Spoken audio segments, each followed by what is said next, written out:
Good evening, Oregonians. Well, it is 7:44. It is the 23rd of May, 2022. I want to introduce myself officially. My name is Edward Renfro, and I have been nominated for election as the candidate for the Constitution Party for House of Representatives District 2.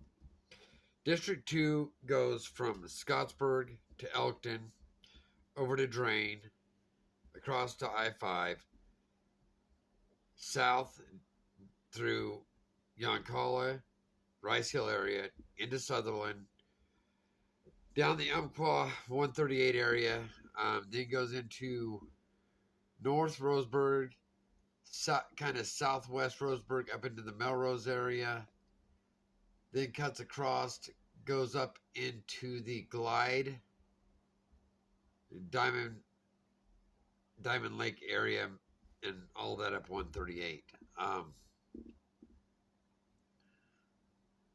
I have decided to do this because, for one, the people up 138 did not get the help they deserved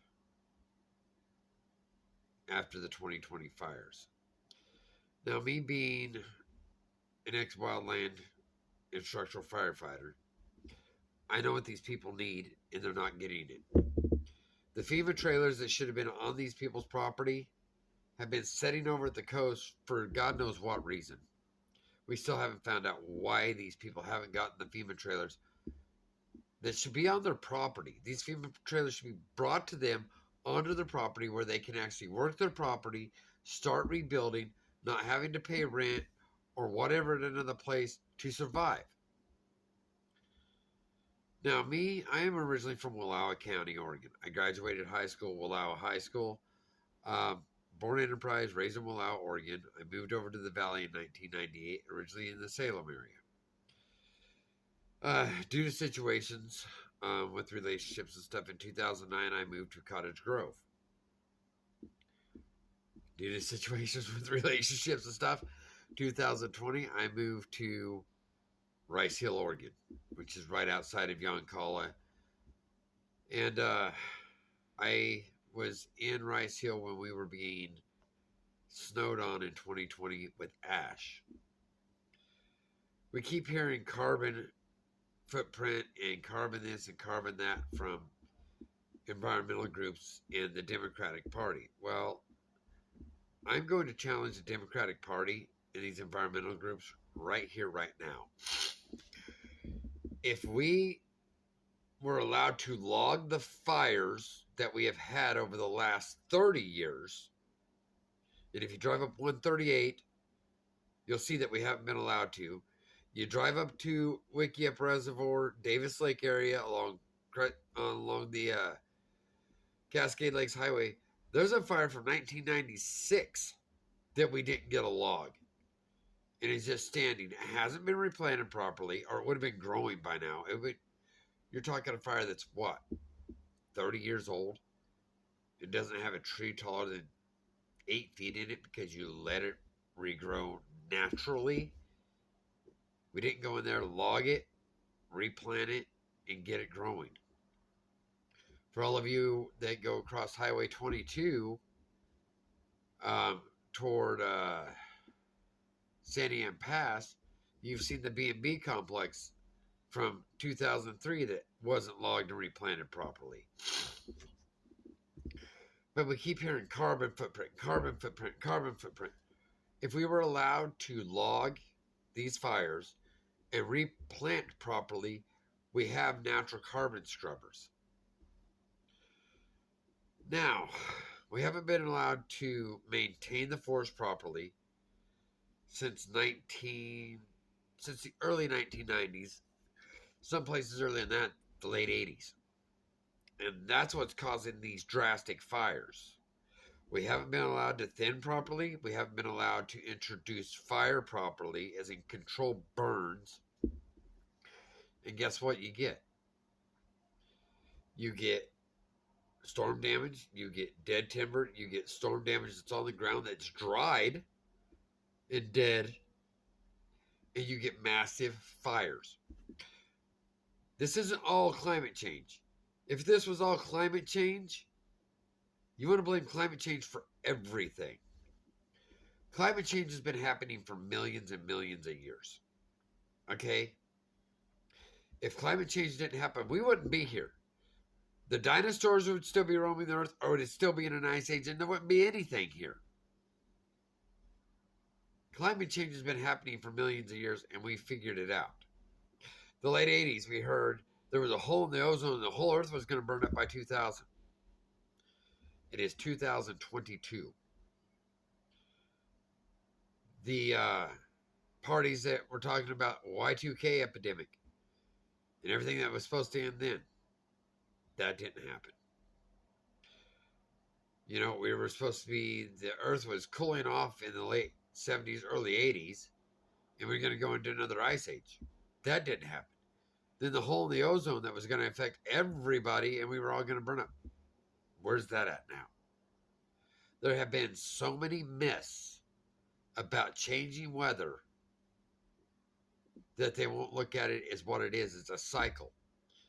I have a neighbor here in Douglas County that's supposed to be in drought, and I got video. I've got to put 2 videos together. I'm not going to edit anything out I said. I just want the 2 videos to come together because I had to stop my video to flip it with the phone I now have because my other phone went bad. So it won't allow me to flip video to the front and rear camera on a Motorola Moto G Power. It will not allow me to flip from front facing to rear facing camera as I'm doing videos. But my neighbor next door, he has not seen the Rice Hill area this wet in 30 years of living here. We can't even mow our lower fields because a riding lawnmower will sink to its frame. But we keep hearing drought. We're not in a drought. This is a cycle, folks. And I know I'm going to be slammed by the environmentalists and probably the Democratic Party. And that's fine. Sorry, my allergies are acting up today. But I'm trying to figure out what we're all supposed to do. We're all just supposed to sit here and keep taking this year after year after year more taxes on us. But yet, if we log these fires and we had the timber tax, our schools wouldn't have these low budgets they have. I went to school in the 80s. I never had to pay for a sport. I had to pay for my yearbook, my student body card, and my gym outfit. That was it. Never had to pay to play a sport. Never had to pay for uniforms. Didn't have to pay, well, I guess our shoes. You know, but that was it. Kids today are used to us parents having to pay because that's what's happened over the last 20 years. Ugh. But I guarantee you, this is not the way things are supposed to be. In Oregon in the 80s and early 90s, we had an overabundance of budget. You know, and they don't want to tell you about how much the timber tax was then. And I will make a video with screenshots of all what the timber tax was brought in the 80s and the 90s. I will make these videos. I'm going to get the facts out there of what we were in when we were able to log properly. And I'm not talking go out and clear cut. If there's trees in a fire that are still alive, leave them. But if they're dead, they're not going to grow back. They're blackburnt, which 90% of 138 and 126 are completely burnt. There's not a freaking needle on the trees. Log them. Replant them. You want to talk about scrubbing carbon out of the air. That's the way to do it. You talk about how much carbon Oregon releases every year. How much carbon did these fires release in just the last 2 years? Over 1 million acres.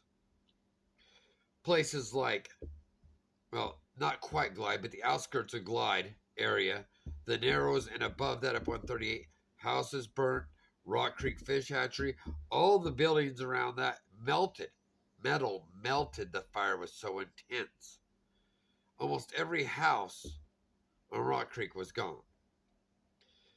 It seemed like almost every house up 138 to Steamboat was gone. There's a few that it skipped over. Steamboat Inn survived. Part of the motel survived. A house here and there survived, luckily. But how much carbon did those fires release because we couldn't fight them and put them out due to all the timber that was down in the forest that fueled the fire? All the dead timber down. All the brush that hasn't been burnt properly and controlled burn and made to be a lighter fuel. We had fuels that went from ground level all the way up to the treetops. It's called ladder fuels, folks. Sorry, I get a little adamant about what is being done to Oregon because I've seen the best of Oregon. The 80s were awesome. We didn't have big fires. We did the whole take out the dead and dying, basically thin out the forest.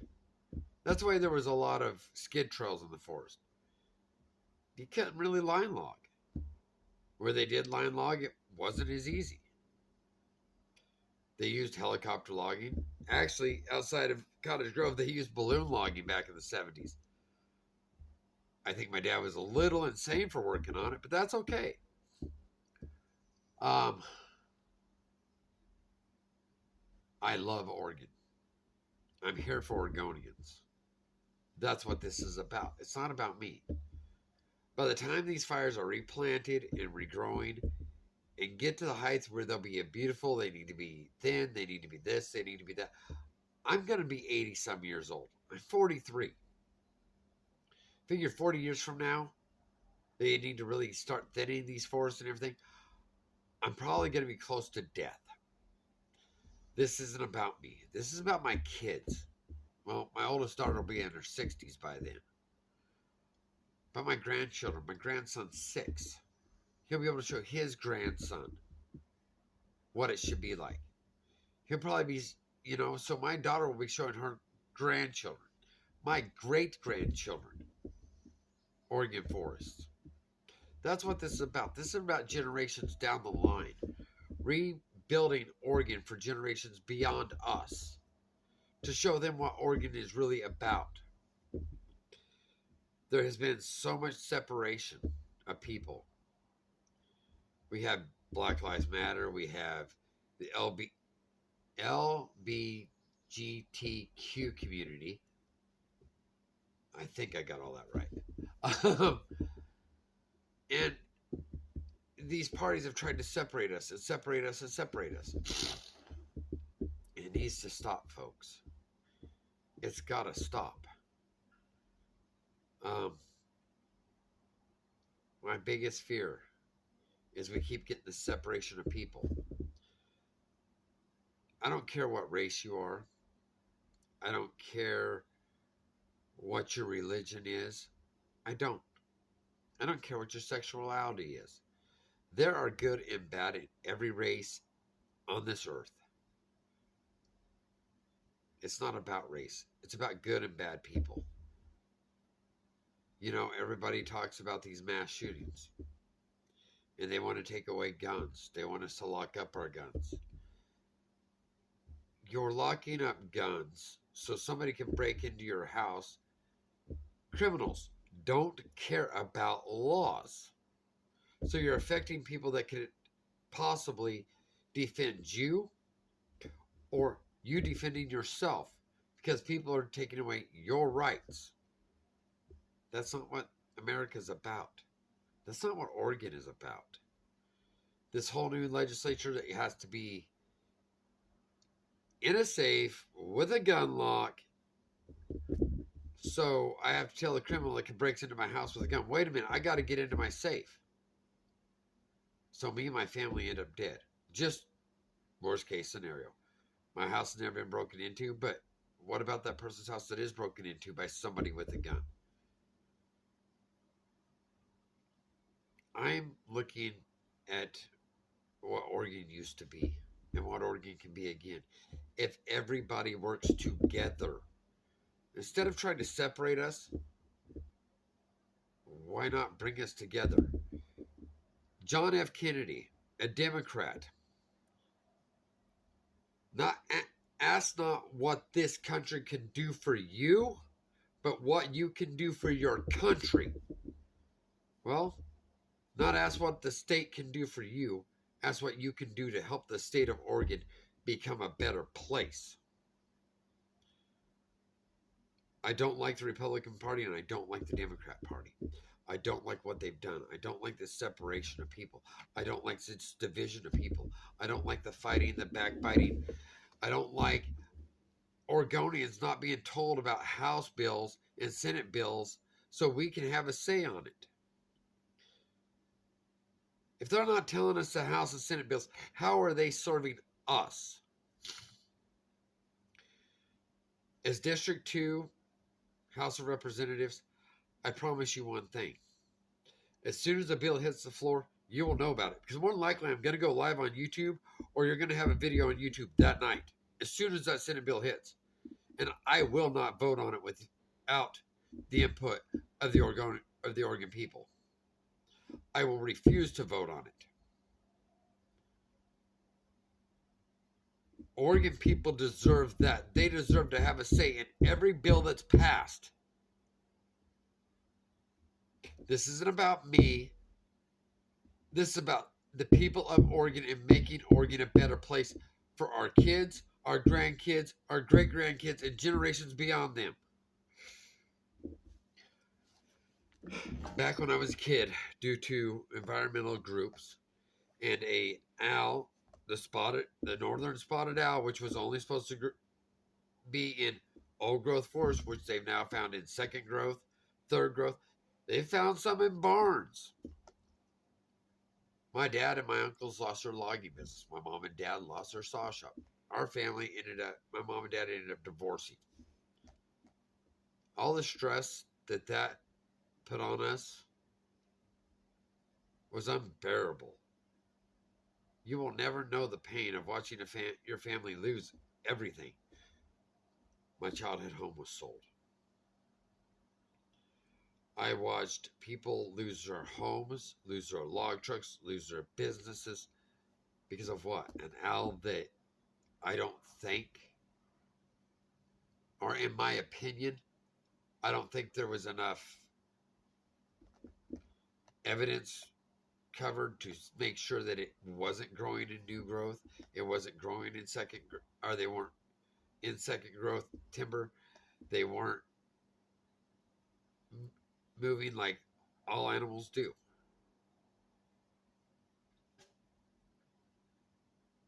There was not enough evidence, and they cost a lot of good people a lot of good jobs.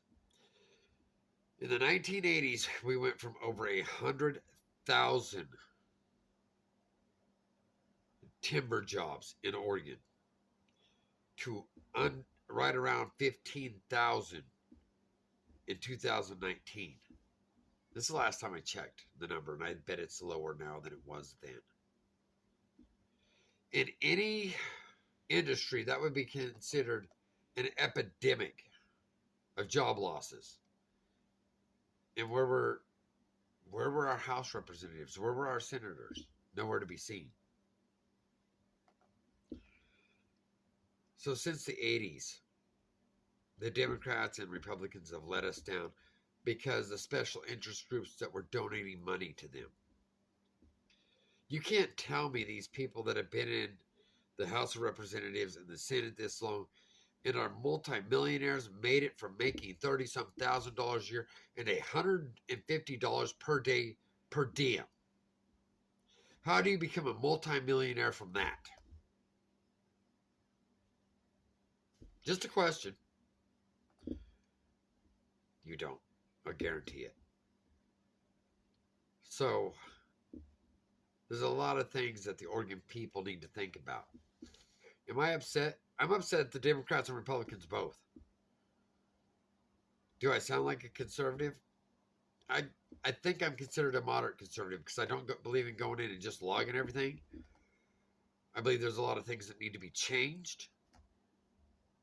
I think that as Oregonians, we can work together to find a happy medium someplace without costing us all of our forest and burning it all down. 1,000,000 acres in 2 years in Oregon is huge. I don't think you guys understand. I never saw 1,000,000 acres burn in Oregon in my first 30 years of life in 1 year. Heck, I don't think I saw 1,000,000 acres burn in Oregon in 1 year until 2020. I was born in 1979 in Enterprise, Oregon. So 2 years ago, 41 years old, I actually saw the most acres burned ever. And people wonder why I'm so upset. And then the people all the way up 22, from Scotts Mills, Lyons, all the way up, haven't had the help they need. The people up 126, the McKenzie area, McKenzie River, McKenzie, all that area, have been ignored. The people up 138, North Umpqua River, have been ignored for 2 years. And it's okay. It's not okay, folks. Our Oregonians should not be let down that badly by our representatives, by our governor, or by any of the people that were supposed to help after a natural disaster.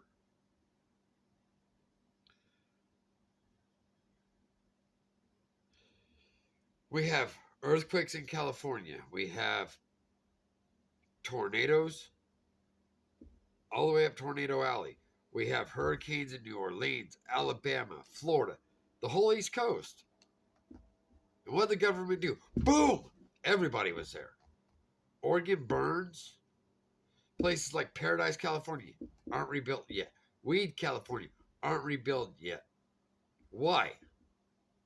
We get ignored because they burnt down? I have a lot of problems with this, folks.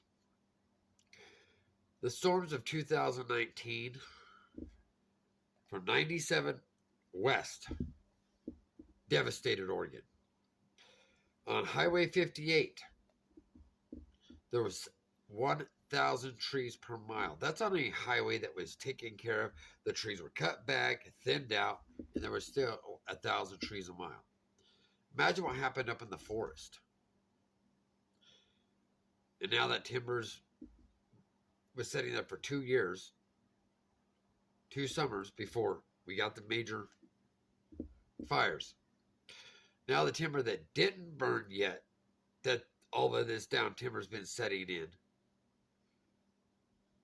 Those trees that have been on the ground are even drier, waiting for a spark, waiting for a lightning strike. And it seems like our government doesn't care to try to force it to get cleaned up. They're not pushing for it to get cleaned up. They're waiting for the next big fire that takes out the next town. Is that town going to be Salem? Is it going to be Eugene? Is it going to be Cottage Grove? Is it going to be Roseburg? Is it going to be Medford? How big does a town got to be before our government actually stands up and says something? How many lives got to be lost? I'm tired of watching Oregonians hurt. I'm tired of watching Oregonians be ignored. It's time we do something about it. I've got a whole bunch of videos I've recorded. I've got to do, put them together because, as I said, I can't flip from front to back. But no, I'm here fighting for you guys. Until next time, God bless y'all. Watch out for your neighbors. Treat others the way you want to be treated. And watch out for your families. Take care.